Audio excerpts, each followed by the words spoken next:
dinləyicilər, dəyərli müəllimlər, əziz valideynlər və doğma məktəbimizin düşünən, məsuliyyətli şagird kollektivi. Bugün Gələcəyin İşığı FM radyosunun efirində səslənən bu veriliş adi bir tarix xatırlaması deyil. Bu efir, insan həyatının ən ali dəyər olduğunu bir daha xatırladan, elmi biliklərlə yanaşı, vicdanımıza və məsuliyyət hissimizə müraciət edən xüsusi bir çağırışdır. Telefonun dördü bütün dünyada ümumdünya xərçənglə mübarizə günü kimi qeyd olunur. Və bugünün məqsədi cəmiyyətin diqqətini xərçəng xəstəliyinin qarşısının alınmasına, erkən diaqnostikanın əhəmiyyətinə, elmi mübarizə üsullarına və ən əsası ümid anlayışına yönəltməkdir. Mən yuxarı növbədə Kənd Tamorda Ümumi Təhsil Məktəbinin 7-5 sinif şagirdi Əlizadə Zeynəb. Gələcəyin İşığı FM radyosunun aparıcısı olaraq bugünkü verilişdə sizi təkcə məlumatlandırmağa deyil, eyni zamanda düşünməyə, məsuliyyət daşımağa və sağlam həyata doğru daha şüurlu addımlar atmağa dəvət edirəm. Xərçəng tibb elminin ən mürəkkəb, eyni zamanda ən çox araşdırılan sahələrindən biridir. Elmi terminlə ifadə etsək, xərçəng orqanizmdə hüceyrələrin nəzarətsiz şəkildə bölünməsi və yayılması nəticəsində yaranan xəstəliklər qrupudur. Normal şəraitdə insan hüceyrələri müəyyən qaydalar çərçivəsində bölünür. Köhnəlmiş hüceyrələr məhv olur və yerli yeniləri tutur. Lakin bu mexanizmin pozulması nəticəsində hüceyrələr nəzarətdən çıxır. Toxuma orqanlara zərər verərək həyat üçün ciddi təhlükə yaradır. Dünya Səhiyyə Təşkilatının rəsmi məlumatlarına əsasən, hazırda dünyada hər il milyonlarla insana xərçəng diaqnozu qoyulur. Statistik göstəricilər göstərir ki, bu xəstəlik yoluxucu deyil. Lakin onun yaranmasına təsir edən risk faktorları olduqca çoxdur. Bunlara qeyri-sağlam qidalanma, fiziki hərəkətsizlik, tütün məmulatlarından istifadə, alkoqol asılılığı, ekoloji çirklənmə, ionlaşdırıcı şüalanma, stres faktorları və genetik meyillilik daxildir. Elmi araşdırmalar sübut edir ki, xərçəng hallarının əhəmiyyətli bir hissəsinin qarşısını düzgün həyat tərzi və vaxtında profilaktik tədbirlərlə almaq mümkündür.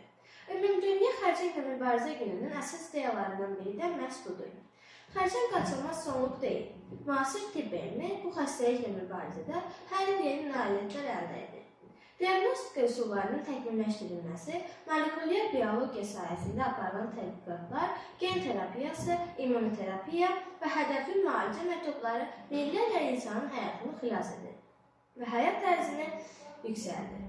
Elmi faktlara nəzər salsaq, görərik ki, erkən mərhələdə aşkarlanan xərçəng növlərinin müalicə olunma ehtimalı olduqca yüksəkdir. Məsələn, döş xərçəngi, uşaqlıq boynu xərçəngi, dəri xərçəngi və bəzi digər növləri vaxtında diaqnoz qoyulduqda tam sağlamlığı ilə nəticələnə bilər. Bu isə bir daha sübut edir ki, mütəmadi tibbi müayinələr, skrining proqramları və sağlamlıqla bağlı maarifləndirmə həyata əhəmiyyət daşıyır. Xərçənglə mübarizə təkcə həkimlərin və səhiyyə sisteminin işi deyil. Bu, bütün cəmiyyətin üzərinə düşən ümumi məsuliyyətdir. Hər bir insan öz sağlamlığına qarşı daha diqqətli olduqda, zərərli vərdişlərdən uzaq durduqda və sağlam həyat tərzini gündəlik davranış formasına çevirdikdə, bu xəstəliyin yayılma riski əhəmiyyətli dərəcədə azalır. Sağlam həyat tərzi dedikdə, ilk növbədə balanslaşdırılmış qidalanma nəzərdə tutulur. Elmi tədqiqatlar göstərir ki, meyvə və tərəvəzlə zəngin, lifli qidaların üstünlük təşkil etdiyi rasyon xərçəng riskini azaldır. Eyni zamanda fiziki aktivlik orqanizmin immun sistemini gücləndirir, hormonal tərəzliyi qoruyur və maddələr mübadiləsini normallaşdırır. Bütün bunlar xərçəngə qarşı təbii müdafiə mexanizmləridir. Ümumdünya xərçənglə mübarizə günü eyni zamanda psixoloji və mənəvi dəstəyin əhəmiyyətini də ön plana çıxarır. Xərçəng diaqnozu alan insan təkcə fiziki deyil, emosional çətinliklərlə də üzləşir.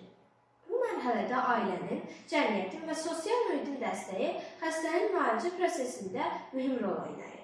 Elmi araşdırmalar göstərir ki, müsbət psixoloji durum müalicənin effektivliyinə birbaşa təsir edir. Bugün biz həm də xərçənglə mübarizədə həyatını həsr etmiş alimləri, həkimləri və tədqiqatçıları ehtiramla yad edirik. Onların apardığı elmi araşdırmalar gecə-gündüz davam edən zəhməti, insanlığın gələcəyin naminə atılan mühüm addımlardır. Hər bir yeni kəşf, hər bir yeni müalicə metodu minlərlə ailəyə ümid işığı bəxş edir. Xərçənglə bağlı maarifləndirmə xüsusilə gənc nəsil üçün böyük əhəmiyyət daşıyır. məktəblərdə, təhsil müəssisələrində bu mövzuda aparılan elmi əsaslı söhbətlər, sağlamlıq layihələri və sosial təşəbbüslər şagirdlərdə erkən yaşlarda düzgün düşüncə formalaşdırır. Biz bugün aldığımız biliklərlə sabahın sağlam cəmiyyətini qururuq. Hörmətli dinləyicilər, unutmayaq ki, xərçənglə mübarizə yalnız statistika və rəqəmlərlə ölçülmür. Bu mübarizə insan həyatına verilən dəyərin göstəricisidir. Hər bir insanın sağlam yaşamaq hüququ var və bu hüququ qorumaq üçün elmi biliklərdən, məsuliyyətli davranışdan və humanist yanaşmadan istifadə etməliyik. Bugünün əsas mesajı aydındır. Vaxtında tədbir görmək, düzgün məlumatlanmaq və ümidini itirməmək. Xərçənglə mübarizədə ən güclü silah elmdir. Ən möhkəm dayaq isə insan iradəsidir. Əziz dinləyicilər, bugünkü verilişimizdə bir daha vurğulamaq istədik ki, sağlamlıq təsadüfi deyil, şüurlu seçimdir. Gəlin bu seçimi hər gün, hər addımda doğru edək. Öz sağlamlığımıza, ətrafımızdakı insanların həyatına və gələcək nəsillərin rifahına biganə qalmayaq.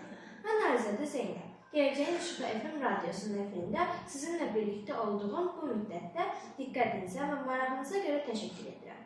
Arzu edirəm ki, bu veriliş hər biriniz üçün düşünmək, nəticə çıxarmaq və sağlam gələcəyə doğru addımlamaq üçün bir stimul olsun. Sağlam olun, məlumatlı olun və heç vaxt ümidinizi itirməyin. Gələcəyin İşığı FM dalğalarında görüşənədək.